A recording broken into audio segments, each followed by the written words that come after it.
नमस्कार, आप देख रहे हैं उदय न्यूज लाइव और मैं हूं आपके साथ दीपांशी पुहाल। आइए खबरों की शुरुआत करते हैं कुछ खास खबरों के साथ। देश में कृषि अध्यादेशों का मुद्दा इन दिनों सियासी गलियारों में जोर शोर के साथ गूंज रहा है। वहीं सरकार एमएसपी के दाम बढ़ाकर अपनी पीठ थपथपाने का काम कर रही है। ऐसे में अब विरोधी दल सरकार को नसीहत दे रही है कि सरकार एमएसपी को कानून क्यों नहीं बना देती। वहीं पीएम नरेंद्र मोदी के ट्वीट को लेकर भी विपक्षी दल सवाल उठा रहे हैं कि क्या पीएम के ट्वीट को कानून मान लिया जाए। विपक्ष के इन्हीं सवालों का आज हरियाणा के गृह मंत्री अनिल विज ने जवाब दिया। कृषि अध्यादेशों में एमएसपी को भी शामिल किए जाने की मांग अब किसान और विपक्ष उठा रहे हैं। वहीं हाल ही में एमएसपी बढ़ाकर सरकार किसानों को लुभाने का प्रयास भी कर चुकी है, लेकिन विपक्ष अपनी मांगों पर अड़े हुए हैं। लगातार उठ रहे विरोधी दलों के सवालों पर आज गृह मंत्री अनिल विज ने पलटवार किया और कहा कि एमएसपी पहले से लागू है और इसे खत्म करने की बात किसी ने नहीं की। ऐसे में नया कानून बनाने की कोई जरूरत नहीं है। वहीं पीएम का ट्वीट भी विपक्ष के निशाने पर रहा। इसे लेकर विज ने कहा कि प्रधानमंत्री का किसी मुद्दे पर जनता को आश्वासन देना बहुत बड़ी बात होती है। विज ने विपक्ष पर तंज कसते हुए कहा कि इनके लिए कोई कुछ नहीं होता, लेकिन देश के लिए पीएम बहुत बड़ी चीज होता है।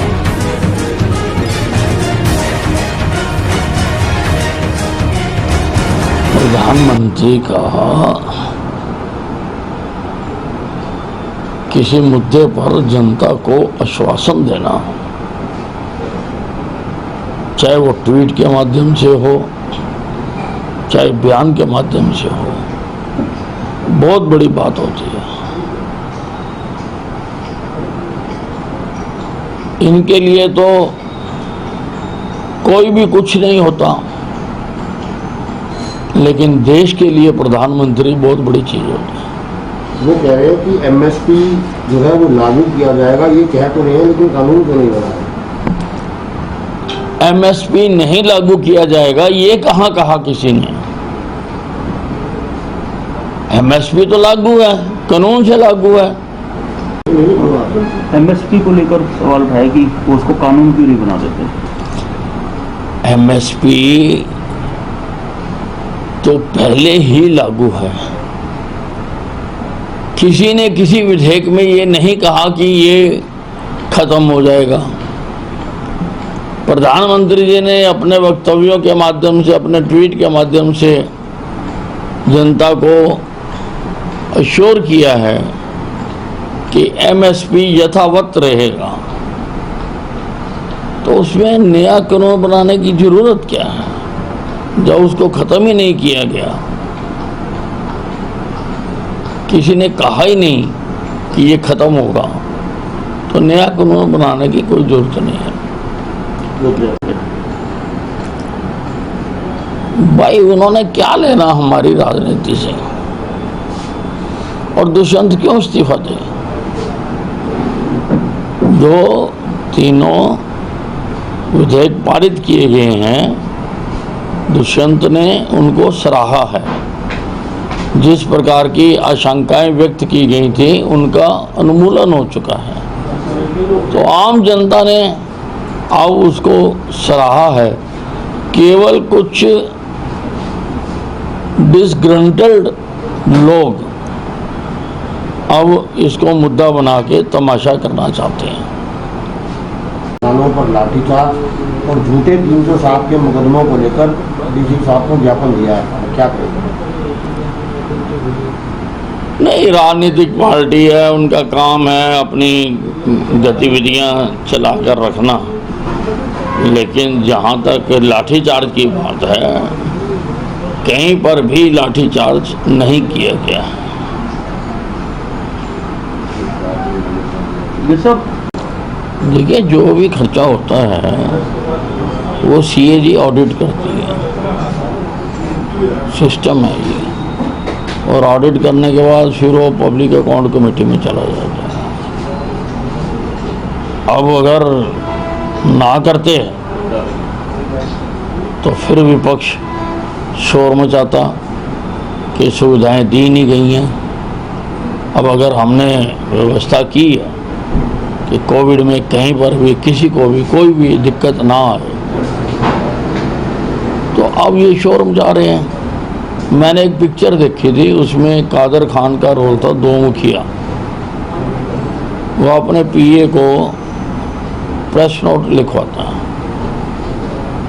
मुख्यमंत्री जी ने बाढ़ का निरीक्षण करने जाना होता है, तो वो दो प्रेस नोट लिखवाता है। कहता अगर वो जाए गाड़ी से तो आपने कहना उधर लोग मर रहे हैं और ये धीरे धीरे गाड़ी से जा रहे हैं। अगर वो जाए जहाज से तो कहना उधर इतना नुकसान हो रहा है और ये जहाज में पैसा खराब कर रहे हैं। तो ये दो मुखिए हैं, इन्होंने तो बोलना ही है। बाकी जो भी खर्चा होता है वो सब्जेक्ट टू ऑडिट होता है।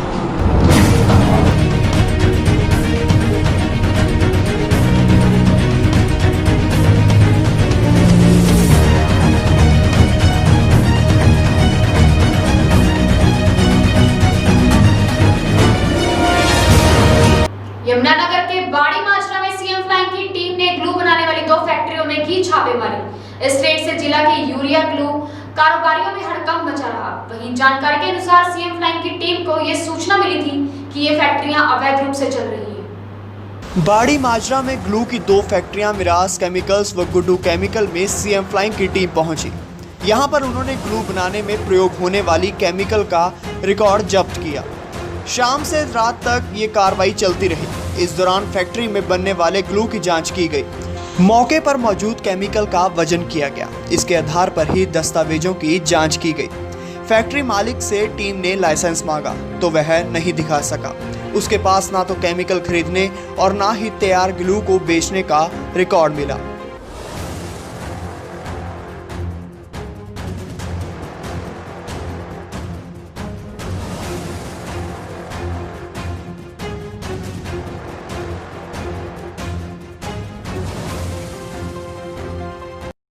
मुझे शाम को लगभग 6:30 बजे मैसेज मिला है कि कोई सीएम फ्लाइंग आई है और उसमें कहीं किसी फील्ड में कोई रेड करनी है।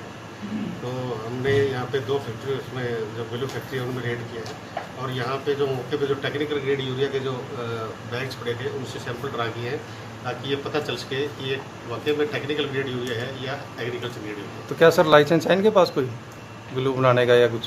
ये मेरा एग्रीकल्चर डिपार्टमेंट से कंसर्न है कि ये इसका लाइसेंस इनके पास है या नहीं है। हम सिर्फ इतना कंट्रोल कर सकते हैं कि ये एग्रीकल्चर ग्रेड यूरिया का मिसयूज ना करें। दस्तावेजों की जांच जारी है, जैसे भी कोई रिजल्ट आएगा वो आप संबंध में सीएम फ्लाइंग अम्बाड़ा और पंचकुला को सूचना मिली थी कि यमुनानगर एरिया में 2 फैक्ट्रियों में ग्लू बनता है और जिसमें यूरिया उपयोग होता है। जिस संबंध में अम्बाड़ा के कर्मचारियों ने और पंचकुला के कर्मचारियों ने सीएम फ्लाइंग स्टाफ के रेड की गई। दौरान रेड ये पोल्यूशन डिपार्टमेंट और एग्रीकल्चर डिपार्टमेंट के अफसरों को शामिल किया गया, जिन्होंने एग्रीकल्चर अपने रिपोर्ट पेश करी। लेकिन हेल्थ का जो इंस्पेक्टर होता है उसने हमारे को कोऑपरेट नहीं किया, ना उसका फ़ोन मिला। एक उससे बात हुई थी जिसने ये कह दिया कि जब तक हमारे को ऊपर से परमिशन नहीं मिलती तब तक मैं आज आपके पास नहीं पहुंच सकता। और जो इन्होंने रिपोर्ट तैयार करी है एग्रीकल्चर और पोल्यूशन डिपार्टमेंट में, उसकी रिपोर्ट आने कर आगामी कार्रवाई में लाई जाएगी। जिसने सील करनी थी उसने जो है ना सहयोग नहीं, क्योंकि इनके पास लाइसेंस नहीं है और भी इसके जो है ना फायर ब्रिगेड का पूरा साधन नहीं है इनके पास। जैसे इनकी रिपोर्ट आएगी इनके खिलाफ भी कार्रवाई अमल लाई जाएगी जिन्होंने हमारे को कोऑपरेट नहीं किया। तो हेल्थ का जो अफसर है हेल्थ सेफ्टी इंस्पेक्टर वो नहीं हमारे को उपलब्ध हो सका। और जो है ना इन्होंने क्या कहते हैं इसको फायर ब्रिगेड वाले की रिपोर्ट है, ठीक है जी। और भी किसी प्रकार का जिसकी भी फॉल्ट आएगा उसके खिलाफ भी कार्रवाई होनी चाहिए। लाइसेंस वगैरह चेक किए, अंदर जो कट्टे मिले खाली कुछ खुले कट्टे मिले हैं खाद के, जो उसमें जो है ना शक की बिना पर उनके सैंपल लिए गए वो लैब में भेजे जाएंगे एग्रीकल्चर डिपार्टमेंट की तरफ से। जैसे ही रिपोर्ट मिलेगी कार्रवाई में लाएगी। इस चीज़ का लाइसेंस होता है, ये कोई पेश नहीं कर सके, इसलिए अफसरान वाला से बात पूछ करके जैसे भी आदेश होगा कार्रवाई में लाएगी। तो सर डॉक्यूमेंट्स में कई साल से चल रही है फैक्ट्री, तो अवैध रूप से चल रही थी सर ये? अवैध रूप से जब कोई लाइसेंस नहीं पेश कर सके तो अवैध रूप से चल रही थी। हरियाणा गठबंधन सरकार के खिलाफ किसानों का गुस्सा अब चरम पर है। इसका उदाहरण आज हरियाणा के अंबाला में देखने को मिला, जहां किसानों ने गांव के बाहर बीजेपी जेजेपी के बहिष्कार के पोस्टर लगा दिए हैं। इन पोस्टरों पर किसानों ने स्पष्ट लिखा कि जो किसान के समर्थन में खड़ा होगा उसे गांव में दाखिल नहीं होने दिया जाएगा। कृषि अध्यादेश सरकार के गले की फांस बनते जा रहे हैं। ऐसे में अब किसानों ने बीजेपी जेजेपी का बहिष्कार करने का ऐलान कर दिया है। इसी के चलते अंबाला के जलबेड़ा गांव की एंट्री पर ही किसानों ने बीजेपी जेजेपी पार्टी के पूर्ण बहिष्कार के पोस्टर लगा दिए हैं, जिसके बाद ग्रामीणों का कहना है कि जब तक किसान की मांग पूरी नहीं की जाती तब तक गांव में किसी भी भाजपा या जजपा नेता को आने नहीं दिया जाएगा। किसानों का कहना है कि सरकार उनकी मांग मान ले तो सभी का स्वागत किया जाएगा, लेकिन फिलहाल बीजेपी जेजेपी का गांव में पूर्ण बहिष्कार किया जाएगा। तो यही कारण है, जैसे भाई साहब ने बताया भी किसान आजकल कर्जे के तले दबा हुआ है, तो ये ना फसल उठा रहे हैं। हमारी 25 तारीख की जो इन्होंने बात बोली है, अभी दुष्यंत चौटाला जी बोल रहे थे, वो भी अब तक खरीद शुरू नहीं हुई। पहली को भी पता नहीं भी 1 तारीख को ये हो जाएगी या नहीं हो जाएगी। तो गांव में आने का जो आपने क्वेश्चन पूछा है, उसका ये भी हमारी मांगे पूरी कर दें, जो भी आएगा स्वागत किया जाएगा। पहले तो हमारा जो एजेंडा है वही स्वामीनाथन रिपोर्ट है, ये वो लागू कर दें, कोई दिक्कत ही नहीं है।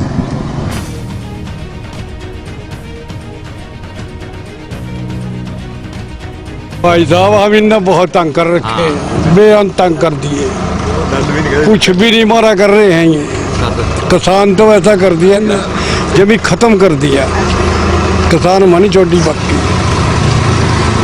और ये इसका ये कारण, सबसे मुख्य कारण ये है कि सरकार ने 3 काले अध्यादेश लाए हैं किसानों के विरुद्ध, जिसके कारण से हम बीजेपी और जेजेपी का बहिष्कार कर रहे हैं। सभी गांवों में कर रहे हैं, पूरे हरियाणा लेवल पे कर रहे हैं, क्योंकि किसान पहले ही कुछ तो कुदरत की मार में दब रहा है और ऊपर से अब सरकार ने काले कानून किसान के ऊपर थोप दिए हैं। किसान की आय तो पहले ही कम है, ऊपर से सरकार कह रही है कि ऐसे चलो वैसे चलो। अब दुष्यंत चौटाला कह रहा था कि 25 तारीख को खरीद शुरू हो जाएगी, और किसान की फसल आज मंडी में, किसी की मंडी में पड़ी है, किसी के घर पे पड़ी है, फसल अब तक शुरू नहीं हुई खरीद। 1 तारीख का टाइम दे रखा है, क्या पता उसमें भी हो या ना हो। बीजेपी या जेजेपी का वर्कर गांव में आता है तो क्या कुछ किया जाएगा? उसको काले झंडे दिखाए जाएंगे जी, उसका विरोध किया जाएगा। गांव की एंट्री पे बैन है उनका, गांव में नहीं बढ़ने दिया जाएगा उनको। हमारी मांगों को मान ले, जो मर्जी आ जाए, हमें कोई प्रॉब्लम नहीं है।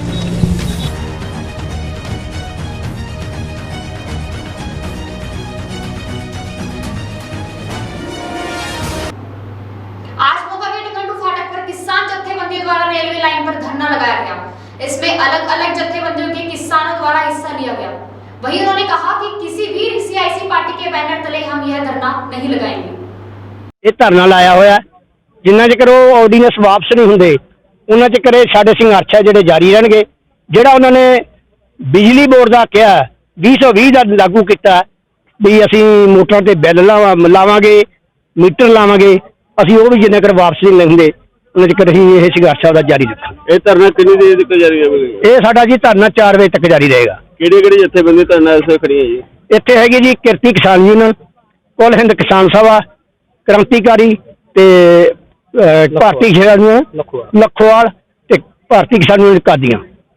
ਤੁਹਾਡਾ ਇੱਥੇ ਹੁਣ ਅੱਗੇ ਕੀ ਕੀਤਾ ਕਿ 4 ਵਜੇ ਤੋਂ ਬਾਅਦ ਆਪਾਂ ਅੱਗੇ ਕੀ ਸੰਘਰਸ਼ ਕਰ ਰਹੇ ਹਾਂ? ਅੱਗੇ ਸਾਡਾ ਉਤਲੀਆਂ ਜਿਹੜੀਆਂ ਕਿਸਾਨ ਜਥੇਬੰਦੀਆਂ ਦੇ ਸੂਬੇ ਲੀਡਰਾਂ ਦੀ ਮੀਟਿੰਗ ਹੋ ਗਈ ਹੈ।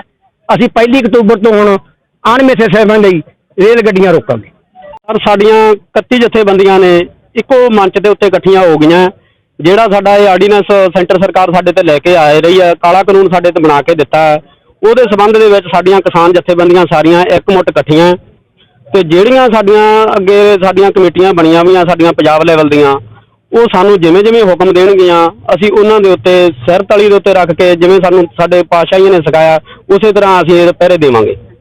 ਹੋਰ ਆਪਣੀ ਕਮੇਟੀ ਵੱਲੋਂ ਕੀ ਸੰਘਰਸ਼ ਦਾ ਤੁਸੀਂ ਪਲਾਨ ਲੈ ਕੇ ਚੱਲੇ ਹੋ ਵੀ ਆਉਣ ਦਾ ਟਾਈਮ ਵਿੱਚ ਕੀ ਸੰਘਰਸ਼ ਕਰਨਾ ਹੈਗਾ? ਸੰਘਰਸ਼ ਤਾਂ ਪਹਿਲਾਂ ਤਾਂ ਇਹ ਹੈ ਜੀ ਜਿਹੜੇ 1 ਤਰੀਕ ਨੂੰ ਆ ਉਹ ਸਾਡੀਆਂ ਪੂਰਨ ਤੌਰ ਤੇ ਰੇਲ ਗੱਡੀਆਂ ਬੰਦ ਆ, ਉਹ ਅਸੀਂ ਅਣਮਿੱਥੇ ਸਮੇਂ ਤੱਕ ਬੰਦ ਰੱਖਾਂਗੇ। ਜਿੰਨਾ ਚਿਰ ਸਾਡੀ ਕੈਪਟਨ ਦੀ ਸਰਕਾਰ ਸੈਸ਼ਨ ਦੇ ਵਿੱਚ ਸਪੈਸ਼ਲ ਸਦਨ ਸੱਦ ਕੇ ਇਸ ਗੱਲ ਨੂੰ ਰੱਦ ਨਹੀਂ ਕਰਦੇ, ਉਹਨਾਂ ਨੂੰ ਕਹਿ ਦਿੰਦੇ ਆ ਸੈਂਟਰ ਨੂੰ ਵੀ ਅਸੀਂ ਇਹ ਕਾਨੂੰਨ ਪਾਸ ਨਹੀਂ ਹੋਣ ਦੇਵਾਂਗੇ।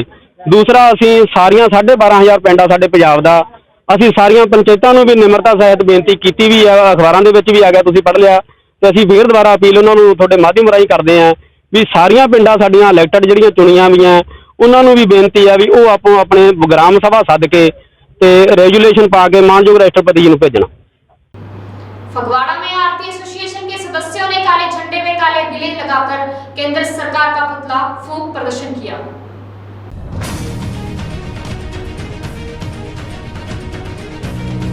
3 अध्यादेशों के विरोध में आज फगवाड़ा नई दाना मंडी में आड़ती एसोसिएशन के सदस्यों ने काले झंडे लेकर प्रदर्शन करते हुए केंद्र सरकार द्वारा कोरोना काल में लाए गए किसान विरोधी ऑर्डिनेंस बिलों का बार बार विरोध किए जाने पर भी केंद्र सरकार के तानाशाही रवैये को देखते हुए केंद्र सरकार का पुतला फूंक प्रदर्शन किया और जमकर नारेबाजी भी की।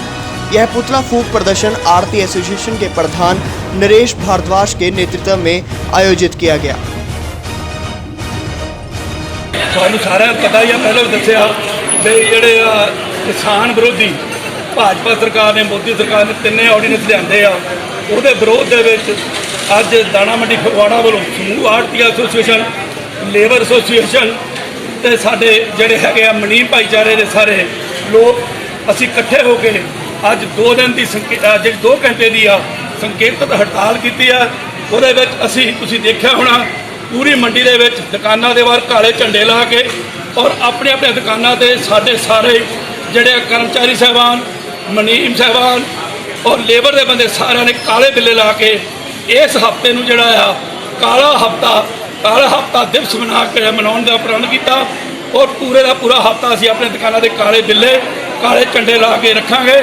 ਔਰ ਉਸੇ ਸੰਬੰਧ ਦੇ ਵਿੱਚ ਅਸੀਂ 2 ਘੰਟੇ ਦਾ ਜਿਹੜਾ ਆ ਮੋਦੀ ਦਾ ਸਿਆਪਾ ਕੀਤਾ, ਭਾਜਪਾ ਸਰਕਾਰ ਦਾ ਸਿਆਪਾ ਕੀਤਾ ਔਰ ਉਹਨਾਂ ਨੂੰ ਕਿ ਤੁਸੀਂ ਜਿਹੜੇ ਕਾਲੇ ਕਾਨੂੰਨ ਬਣਾਏ ਆ ਕਿਸਾਨ ਵਿਰੋਧੀ, ਮਜ਼ਦੂਰ ਵਿਰੋਧੀ, ਵਪਾਰੀ ਵਿਰੋਧੀ ਔਰ ਖਾਸ ਕਰਕੇ ਜਿਹੜੇ ਪੰਜਾਬ ਦੀ ਇਕਨੋਮੀ ਨੂੰ ਤਬਾਹ ਕਰ ਦੇਣਗੇ, ਇਹਨਾਂ ਨੂੰ ਵਾਪਸ ਲਓ, ਇਹਨਾਂ 'ਚ ਬਣਦੀ ਸੋਧ ਕਰੋ, ਨਹੀਂ ਤਾਂ ਅੱਗੇ ਤੋਂ ਵੀ ਜਿਹੜਾ ਹੈ ਫੈਡਰੇਸ਼ਨ ਆਫ ਆੜਤੀ ਐਸੋਸੀਏਸ਼ਨ ਪੰਜਾਬ ਦੀਆਂ ਸਮੂਹ ਜਥੇਬੰਦੀਆਂ, ਕਿਸਾਨ ਯੂਨੀਅਨ ਦੀਆਂ ਸਮੂਹ ਜਥੇਬੰਦੀਆਂ, ਵਪਾਰੀ ਯੂਨੀਅਨ ਦੀਆਂ ਸਮੂਹ ਜਥੇਬੰਦੀਆਂ ਸਾਰੇ ਅਸੀਂ ਇੱਕ ਹੋ ਕੇ ਇੱਕ ਪਲੇਟਫਾਰਮ 'ਤੇ ਹੋ ਕੇ ਪੂਰੇ ਪੰਜਾਬ ਦੇ ਵਿੱਚ ਅਸੀਂ ਜਿਹੜਾ ਆ ਐਜੀਟੇਸ਼ਨ ਕਰਾਂਗੇ, ਜਿਹਦੇ ਸੰਬੰਧ ਦੇ ਵਿੱਚ ਕੱਲ੍ਹ ਸਵੇਰੇ 9 ਵਜੇ ਤੋਂ ਲੈ ਕੇ ਸ਼ਾਮ 5 ਵਜੇ ਤਾਈਂ ਪੂਰੇ ਪੰਜਾਬ ਦੇ ਹਾਈਵੇ ਬੰਦ ਕੀਤੇ ਜਾਣੇ ਆ ਔਰ ਪੂਰੇ ਪੰਜਾਬ ਦੇ ਜਿਹੜੇ ਸ਼ਹਿਰ ਹੈ ਉਹਨਾਂ ਦੇ ਵਿੱਚ ਮੁਕੰਮਲ ਤੌਰ ਤੇ ਬੰਦ ਕੀਤਾ ਜਾਣਾ। ਅੱਜ ਦੀ ਜਿਹੜੀ ਸਾਡੀ ਹੜਤਾਲ ਸੀ ਉਹ 2 ਘੰਟੇ ਦੀ ਸੰਕੇਤਕ ਹੜਤਾਲ ਸੀ, ਦੇ ਵਿੱਚ ਅਸੀਂ ਸਾਰੇ ਆੜਤੀਆਂ ਨੇ, ਮਜ਼ਦੂਰਾਂ ਨੇ, ਮਨੀਮਾਂ ਨੇ ਰਲ ਕੇ ਅੱਜ ਧਰਨਾ ਦਿੱਤਾ। ਉਪਰੰਤ ਮੋਦੀ ਜੀ ਦਾ ਸਿਆਪਾ ਕਰਕੇ ਉਹਨਾਂ ਦਾ ਪੁਤਲਾ ਫੂਕਿਆ ਵੀ ਮੋਦੀ ਜੀ ਕਿਰਪਾ ਕਰੋ, ਤੁਸੀਂ ਗੱਦਾਰੀ ਕੀਤੀ ਹੈ ਕਿਸਾਨਾਂ ਦੇ ਨਾਲ, ਤੁਹਾਨੂੰ ਇਹ ਭੁਗਤਣਾ ਪੈਣਾ। ਜਿਹੜੇ ਤੁਹਾਡੇ ਰਾਜ ਭਾਗ ਦੇ ਵਿੱਚ ਮੰਤਰੀ ਬਣ ਕੇ ਬੈਠੇ ਆ, ਉਹਨਾਂ ਨੇ ਕਿਸਾਨਾਂ ਦੀਆਂ ਵੋਟਾਂ ਲੈ ਕੇ ਅੱਜ ਮੰਤਰੀ ਬਣ ਲਏ, MP ਬਣੇ, ਮੰਤਰੀ ਬਣੇ, ਅੱਜ ਉਹ ਇਸ ਕਾਨੂੰਨ ਦੇ ਖਿਲਾਫ ਬੋਲਦੇ ਨਹੀਂ, ਜਿੱਥੇ ਕਿ ਉਹਨਾਂ ਦੀ ਭਾਈਵਾਲ ਪਾਰਟੀ ਅਕਾਲੀ ਦਲ ਬੀਬੀ ਹਰਸਿਮਰਤ ਕੌਰ ਬੀਬਾ ਨੇ ਪਹਿਲਾਂ ਇਸ ਕਾਨੂੰਨ ਨੂੰ ਤੁਹਾਡੇ ਵਿੱਚ ਬੈਠ ਕੇ, ਇਸ ਆਰਡੀਨੈਂਸ ਨੂੰ ਤੁਹਾਡੇ ਵਿੱਚ ਬੈਠ ਕੇ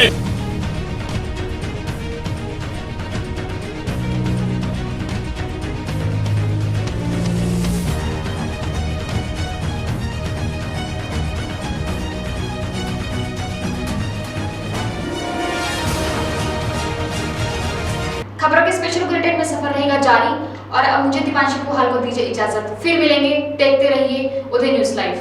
नमस्कार।